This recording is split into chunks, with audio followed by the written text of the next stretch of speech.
नमस्कार, आप देखना शुरू कर चुके हैं जतन चंडिका न्यूज। मैं आपकी होस्ट मौली राठौर। आइए देखते हैं। रायपुर छत्तीसगढ़ में कांग्रेस की करारी हार के बाद भाजपा ने नागपुर में हुए कांग्रेस के महाधिवेशन में राहुल गांधी की यात्रा को लेकर डिप्टी सीएम अरुण साव बड़ा ने मीडिया को बड़ा बयान देते हुए कहा कि पहले भी राहुल गांधी ने एक और यात्रा निकाली थी। छत्तीसगढ़ और राजस्थान में सरकार चली गई, मध्य प्रदेश में भी उसकी उम्मीद पूरी नहीं हुई। इस यात्रा का भी उन्हें कोई लाभ मिलने वाला नहीं है। उप मुख्यमंत्री अरुण साव ने कांग्रेस पार्टी प्रधानमंत्री मोदी जी का मुकाबला नहीं कर पा रही है। मोदी विरोध होते होते देश और आम जनता के विरोधी होने लगे हैं। आपको बता दें कि राहुल गांधी अब लोकसभा चुनाव से पहले एक और यात्रा निकालने वाली हैं। राहुल गांधी यात्रा 14 जनवरी से मणिपुर से मुंबई तक यात्रा निकालेंगे, जो 20 मार्च तक चलेगी। 14 राज्यों से गुजरने वाली यह यात्रा संपूर्ण भारत से देश के पश्चिमी हिस्से तक यात्रा करेंगे। यात्रा के माध्यम से देश की जनता का विश्वास जीतने का प्रयास किया जाएगा, परंतु जिस तरह से देश की जनता ने उन्हें नकारा है और एक बार फिर से राहुल गांधी यात्रा निकालने जा रहे हैं, जिसके चलते एक बार फिर से उनकी यह यात्रा भी पहले की यात्रा की तरह निष्क्रिय रहेगी। हम सब ने मंत्रिमंडल के साथियों के साथ, संगठन के प्रमुख पदाधिकारियों के साथ प्रधानमंत्री माननीय नरेंद्र मोदी जी के मन की बात की 108वीं कड़ी सामूहिक रूप से एक साथ देखी। इस दौरान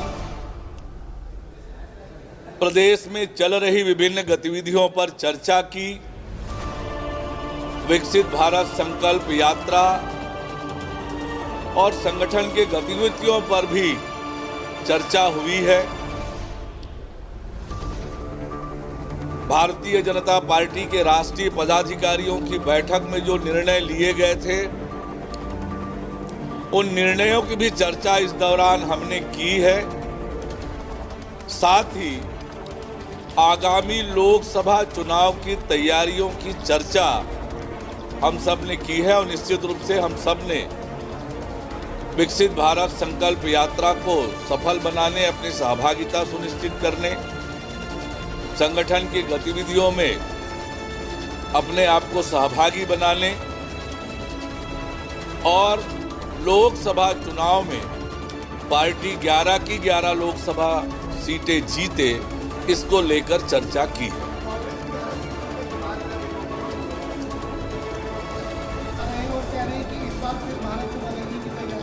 छत्तीसगढ़ की 5 लोकसभा सीटें उसमें शामिल होने वाली है। अभी थोड़े दिन पहले और एक यात्रा राहुल गांधी जी कांग्रेस पार्टी की निकली थी। उस यात्रा के बाद जो चुनाव हुए विधानसभा के, छत्तीसगढ़ में कांग्रेस की सरकार चली गई, राजस्थान से कांग्रेस की सरकार चली गई, मध्य प्रदेश में बड़ी उम्मीद पाल के बैठे थे, वहां भी कुछ नहीं मिला। तो इस यात्रा का भी कोई लाभ कांग्रेस को नहीं मिलने वाला है, क्योंकि कांग्रेस पार्टी नरेंद्र मोदी जी का मुकाबला नहीं कर पा रही है और मोदी जी के विरोध के चलते देश का और देश की जनता का विरोध वो करने लगे हैं।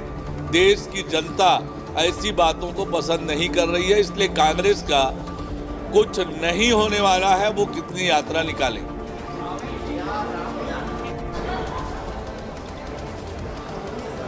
भारतीय जनता पार्टी अपने विकास और जन कल्याणकारी योजनाओं के दम पर छत्तीसगढ़ की 11 की 11 लोकसभा सीटें जीतेगी। 2023 का आज अंतिम दिन है, 2024 की शुरुआत होने वाली है। मैं सभी प्रदेशवासियों को नव वर्ष की बहुत बधाई और शुभकामनाएं देता हूं। हम आइए मिलजुल कर एक खुशहाल छत्तीसगढ़, एक समृद्ध छत्तीसगढ़, एक विकसित छत्तीसगढ़ का संकल्प लेकर काम करें। सभी को नव वर्ष की बहुत बधाई, शुभकामनाएं। भी कांग्रेस पार्टी लगातार दावे कर रही थी 75 पार 75 पार। उनके दावे आपने देखे हैं और पिछला लोकसभा चुनाव हमने कांग्रेस की सरकार बनने के लगभग 4 महीने बाद ही लड़ा। और 11 में से 9 सीटें हमने जीती थी और इस बार 11 की 11 लोकसभा सीटें भारतीय जनता पार्टी जीतने वाली है। Thank you. जतन चंडिका की लगातार सही और सटीक खबरें देखने के लिए जतन चंडिका न्यूज़ को सब्सक्राइब, लाइक, कमेंट एवं शेयर करना ना भूलें और बेल आइकॉन बटन दबाना ना भूलें। लगातार जतन चंडिका आपके लिए।